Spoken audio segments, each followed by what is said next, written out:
Alright, today we're going to do the notes on one-step equations. You should have done these last year in 6th grade, but if you didn't, this should be a good review. And it should really help you out before we do two-step. So we're going to start out with some algebra tiles. This is what we were doing when we did the bags and blocks activity. So this 1 square equals 1.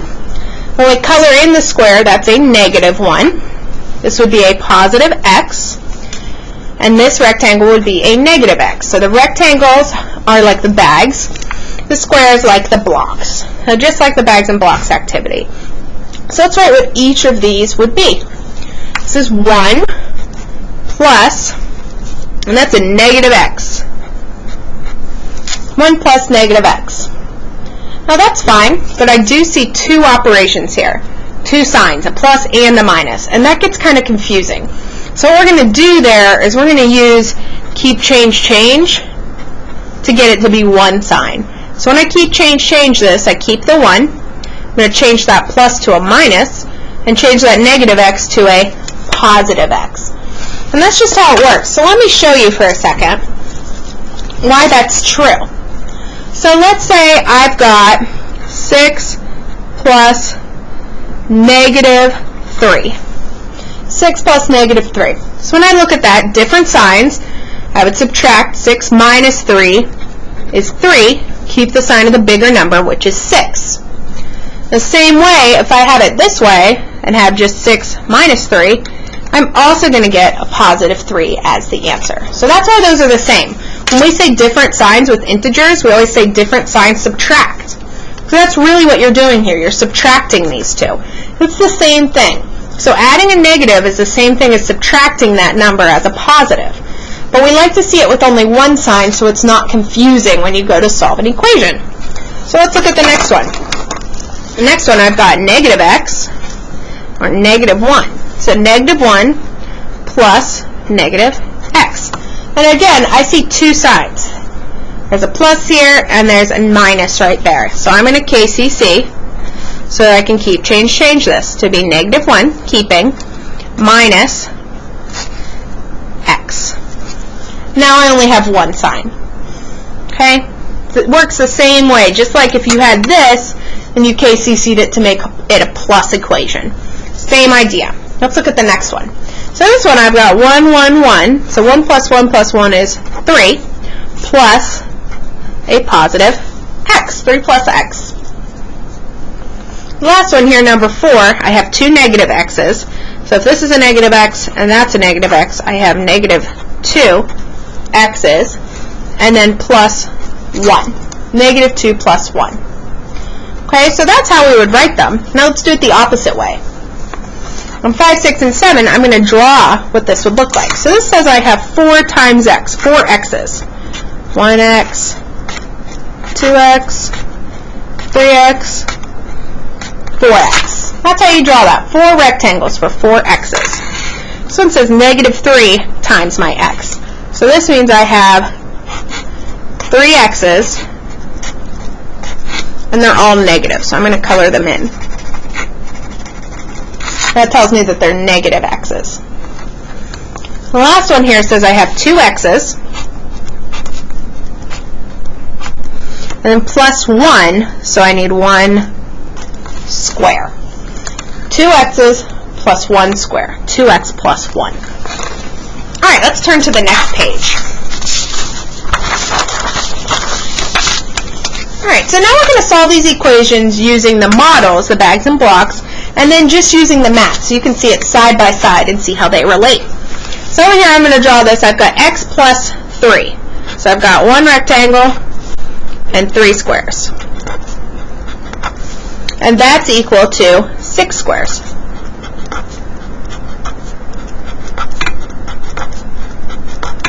So I've got x plus 3 equals 6.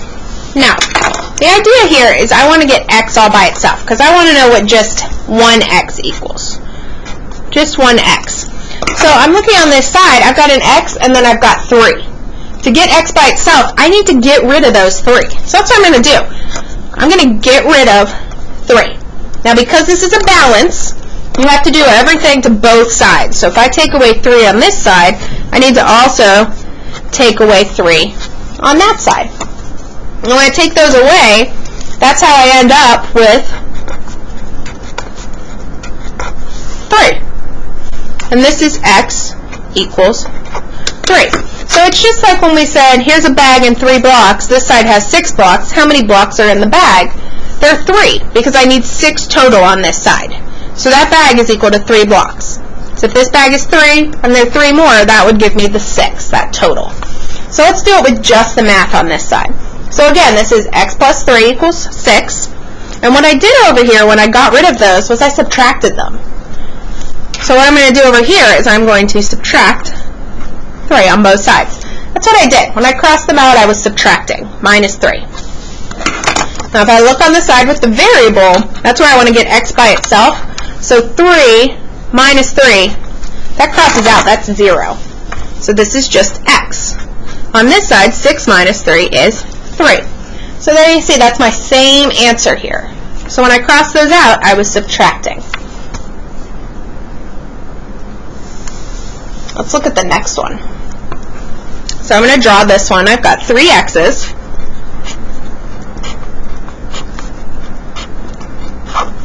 And I've got negative 9.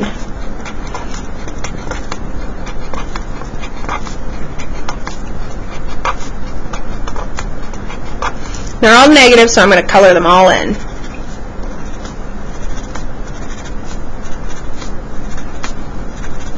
So I've got 3x equal to negative 9. Okay, and now if I look on this side, again, I want to end up with just an x. Just an x. So there's nothing I can subtract over here because all I have on this side is x's. I only have x's there. There are no ones for me to subtract like there were up here. Up here I said I wanted just my x so I could get rid of those 3. This one, all I have is unknowns, so there's nothing to get rid of there. But what I need to do is I need to put this negative 9 into my 3 groups. So I'm going to divide it up into 3 groups. There's 1 group, 2 groups, 3 groups. And when I do that, I can see that in one group, x equals negative 3.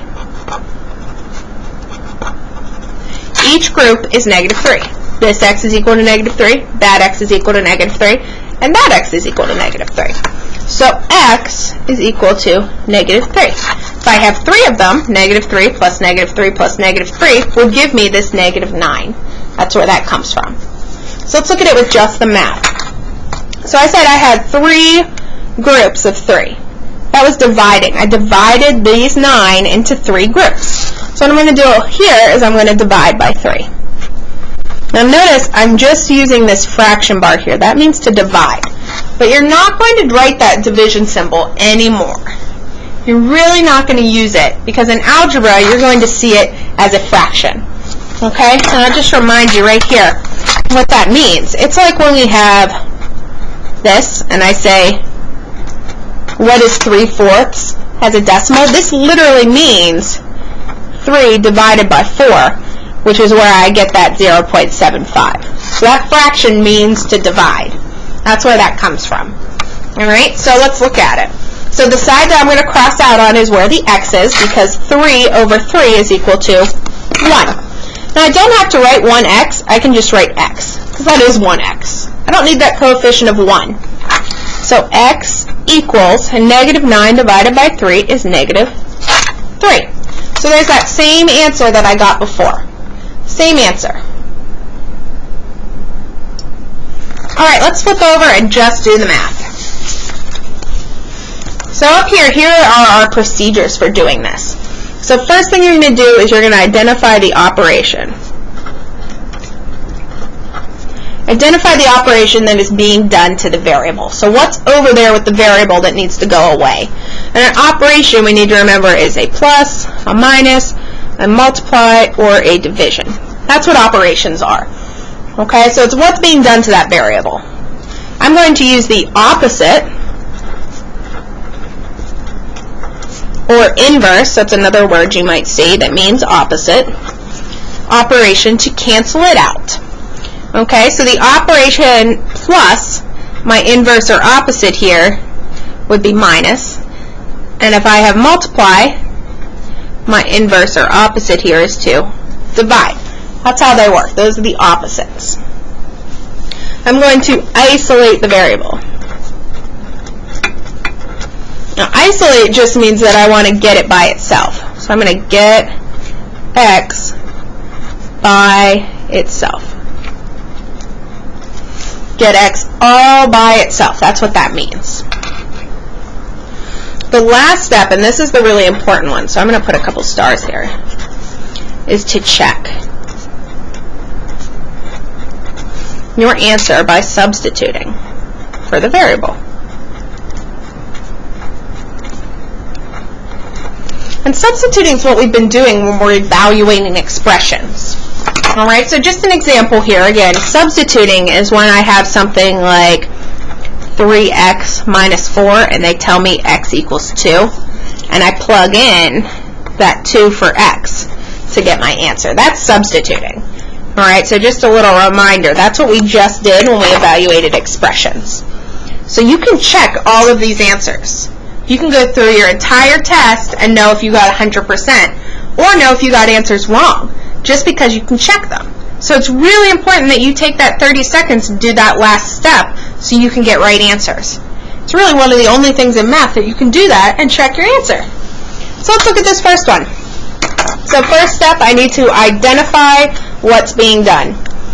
Okay, so draw my balance line down the middle, and I look over on this side with the x. Okay, I see x plus 8. Alright, I'm going to zoom in just a little bit.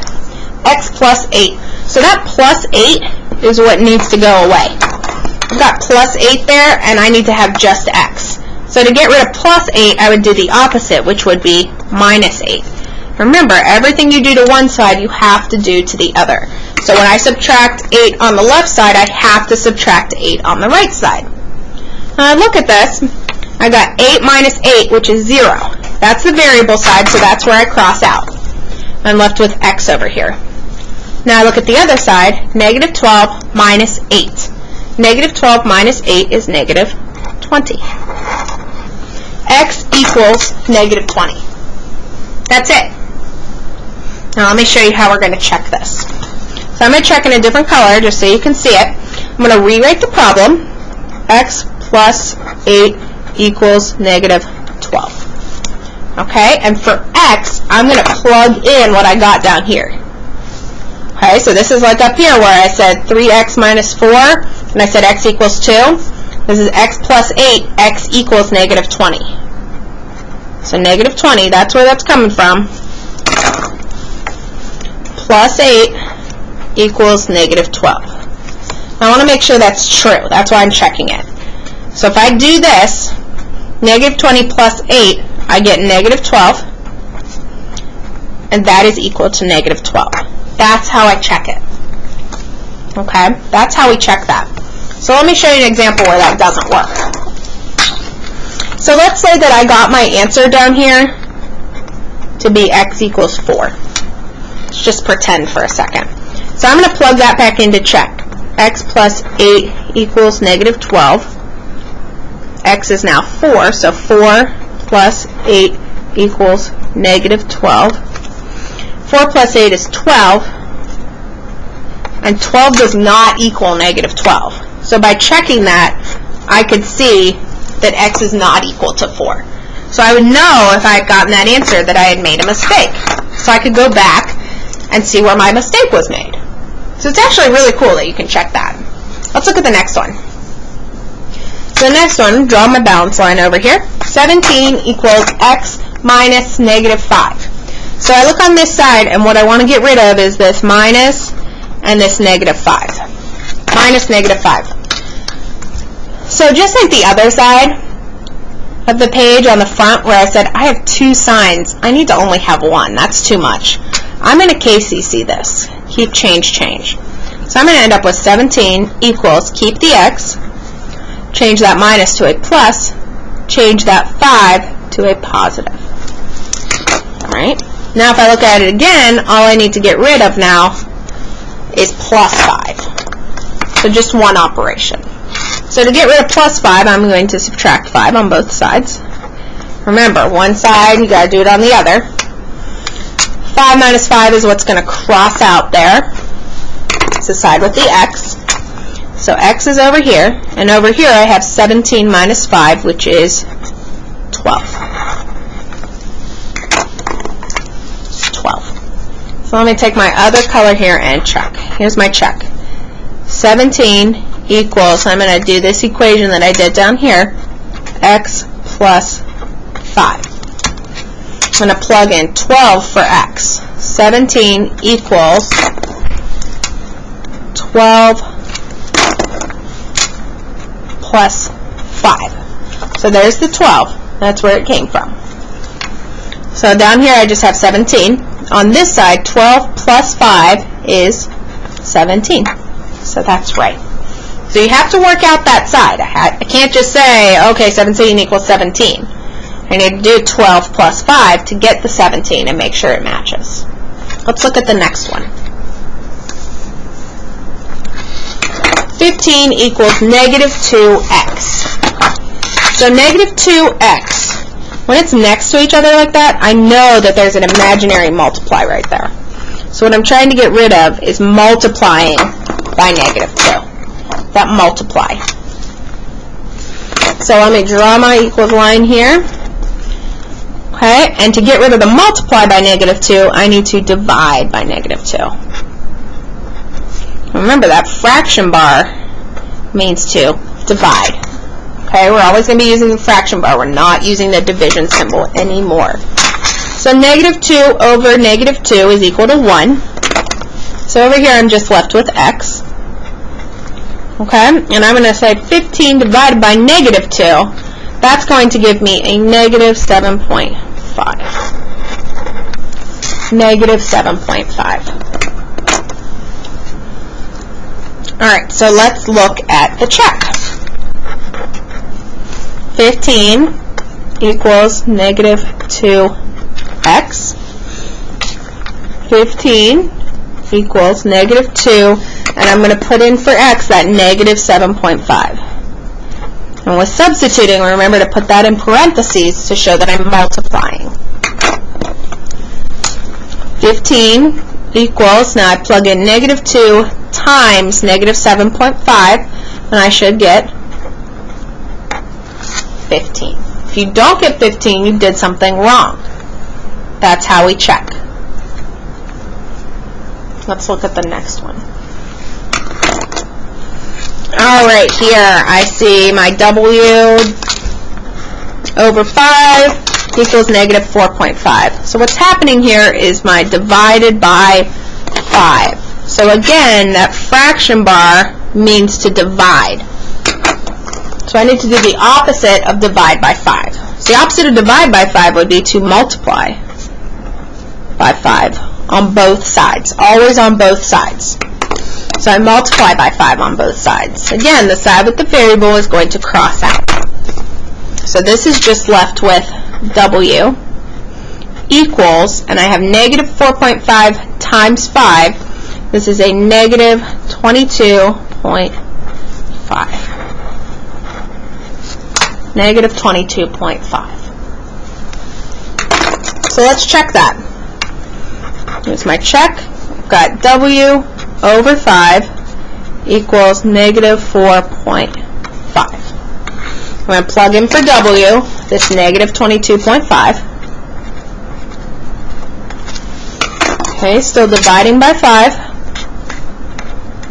And I want to make sure that it equals negative 4.5. So when I plug this into the calculator, negative 22.5 divided by 5 is negative 4.5. When I bring this one down, they should match. There's my check. Alright, two more. I know these are some long notes. Alright, if I look at the next one, I'm going to separate this down the middle with my balance. So negative 6 plus x equals 13.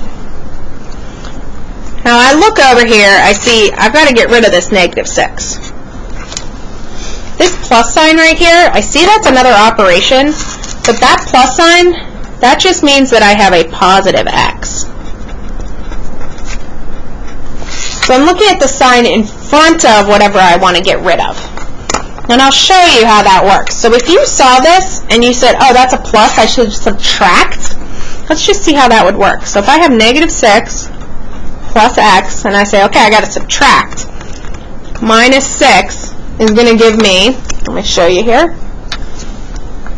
That's going to give me a negative 12. So I'm going to end up with negative 12 plus x.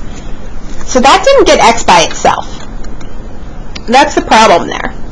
So that still says negative 12 plus x. X is not alone. That's why that doesn't work.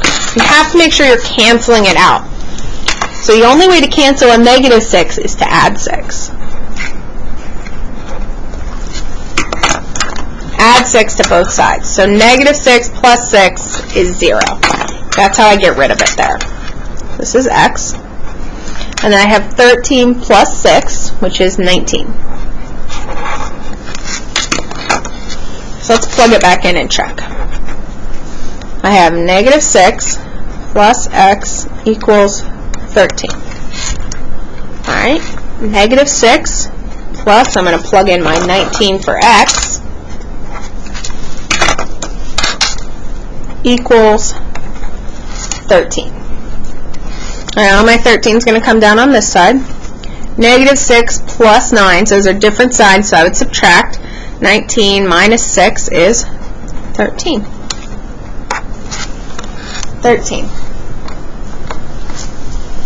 Alright, last one. Last one. So let's look here.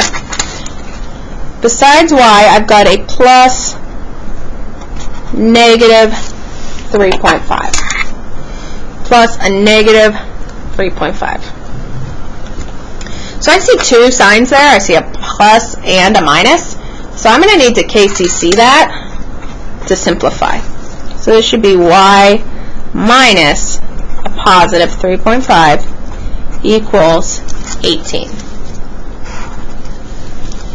So now when I look at this, I can see that the only operation here is minus 3.5. Minus 3.5.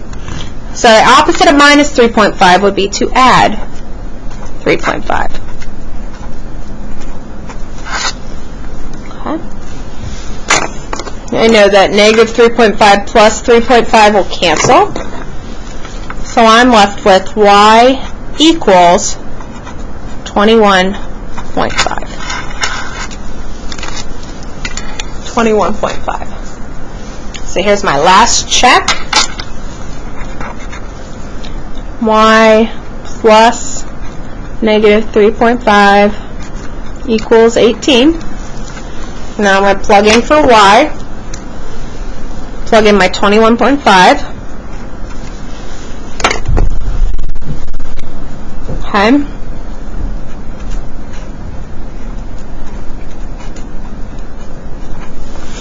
So I plugged it into the original. I can also plug it in here where I had KCC'd. It's going to give me the same answer.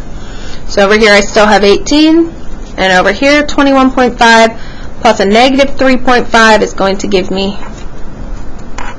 18. So those are our notes for solving one-step equations.